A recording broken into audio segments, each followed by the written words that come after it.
Elise. And I'm Dan. And this is Time to Wine. So welcome back to another episode of Time to Wine. We hope you had a great holiday. Yes, because we sure did.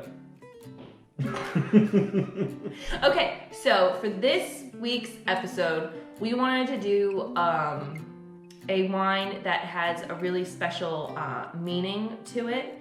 Do you want to tell them a little bit about it? Sure. So this is a bottle that, I guess every bottle that you buy, it goes for, a proceed to save the bees.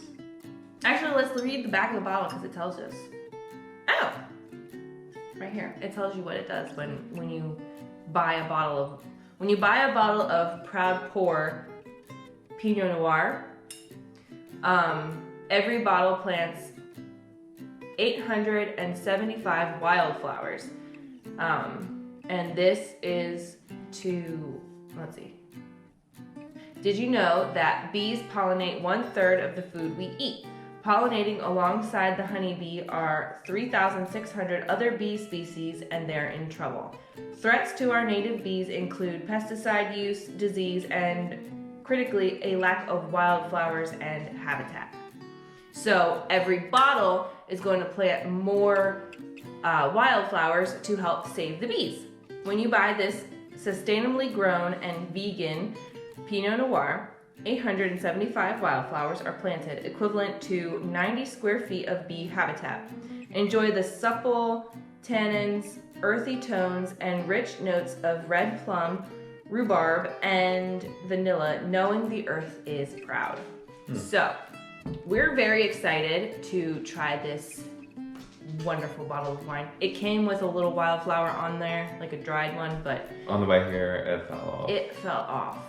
But it's a really great cause, and I think we should all be mindful of the fact that without bees, there would be no us. Without bees, there'd be no plants. Without plants, there'd be no animals. Without animals, there would be no us. That's what I said. It's a chain reaction. Do you want to open the bottle? Sure, because it's not twist off. She can't do it. Not a twist off. Pour you the. Oh, look how pretty it is. Oh, that is a pretty color. Ooh. It's like a nice. What would you call that? Rose, like. It's rosy. It's really, yeah. We're gonna go into some fun facts about bees, but here is to episode 10. Yes. Oh, that's not bad. I really like that. I do like that. So, how much was this bottle? $20. Okay. Mm-hmm. Not bad. I seriously thought this was from California, and it's actually from Oregon. So we're going backwards a little bit. So, actually, what's really funny about this is that I have been wanting to try this wine for a while, but when I bought this bottle, I didn't realize that it was the same brand because they changed the way the label looks. At least on their website, it looks different. So, I was wanting to do Proud Pour Save the Bees. I didn't realize that that's what I bought today. That's great. And so all I did was I asked for where's Save the Bees, and then, yeah. Oh, and this is a 2015. But they kept mishearing her. They did. They kept thinking I said Save Louise. Save Louise. Every time I said Save the Bees. Really with the mask and everything, so. It's really funny. Save Louise. What bottle is that? Now, if we could find a bottle of wine that is called Save Louise, we need to drink it. Yeah. Mm-hmm. Okay. Alright, so she's actually going to put the link to this website in the bio. Yes, because they have other great wines as well that promote different projects. So they have like rosé for reefs, which helps restore damaged coral reefs. Mm-hmm. And then they have Sauvignon Blanc for saving the oceans. So when you buy a bottle of that, it restores 100 oysters or something. So, and then they have cider for sea turtles. I like it. I like that they give back to the environment and it's not, you know, that's great. And it's not bad wine. So. No, so. No, I like it because it's not fruity, but it's not dry. I don't know. It's, you know what I mean? Yeah. And we're tasting it with some cheddar cheese. Everything's better with a little bit of cheddar. And I feel like that actually brings out the flavor of the wine, actually. It's good. It's really good. Okay, so Yeah. maybe we should now dive into some fun facts about bees and the roles they play and things going on in the world that people use them for. So, which I think people should become aware of that. These native bees are mostly solitary, and they build their little nests in the ground. Native bees are crucial pollinators under threat, but unlike the honeybee, they don't get much attention.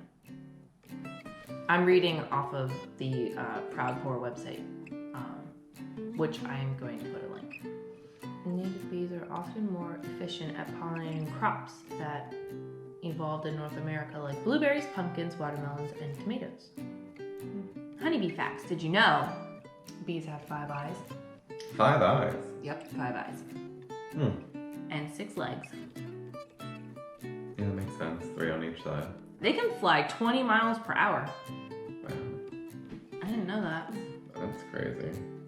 Losing its stinger It's fatal. will cause a bee to die. Yep. Not for all bees, but I do know for honeybees that is the case. I'm pretty sure most bees will. I don't know. Look it up. Dive in, guys. All stinging bees are females. Okay, so bumblebees and carpenter bees have smooth stingers and are capable of stinging multiple times without dying. Honeybees? No, that's bumblebees and bumblebees. carpenter bees. For honeybees, stinging is typically fatal. Because honeybees have barbed stingers. These can get stuck in the skin of animals, including humans. And when they fly away, the stinger comes off because it's stuck. Yeah.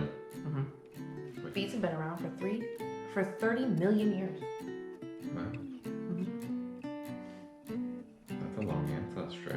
I really could track that tree back. Have you ever seen the Bee Movie? I'm pretty sure Jerry Seinfeld, he made the movie to promote, like, Save the Bees kind of thing. Oh, really? Pretty sure. Or someone approached him with the idea, and he liked the idea, and said, okay, let's make a comedy of it. Yeah. I don't know. I think it's funny. Yeah, it was funny. It was a weird movie, but it's funny. Weird, funny movie. So one thing I think is crazy that, like, I watched a documentary of, I think it was on Netflix, but they talked about bee stings being stuff that today they're using in, like, the cosmetic world and also in the medical world. Oh, okay.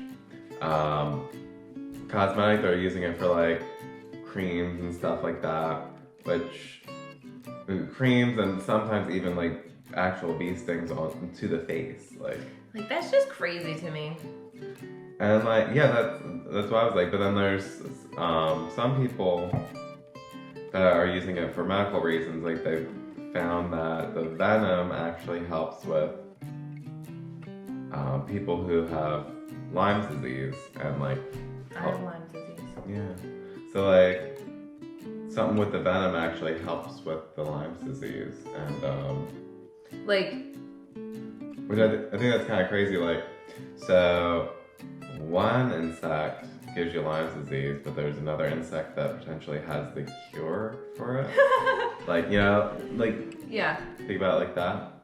That is weird. Because they're two completely different insects. They're not even. Yeah, they're not even the same family. Yeah. But it's interesting.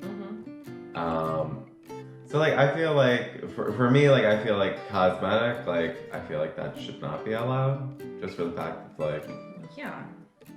they're an endangered species, like you're killing them off every time you do that. Yeah. I don't know. I think it's crazy that people are using it in like as a cosmetic. Yeah, because it's not like you can safely extract the venom from them and they're okay. I know, you have to kill the them. Like, let's hope so. Yeah. So Without bees, we wouldn't have wine. this is true. You know. So we're gonna end it here. Yes. Please like this video and subscribe to our channel. We put out new videos every Wednesday. Yeah, and we are looking forward to seeing you next week. Don't forget to save the bees.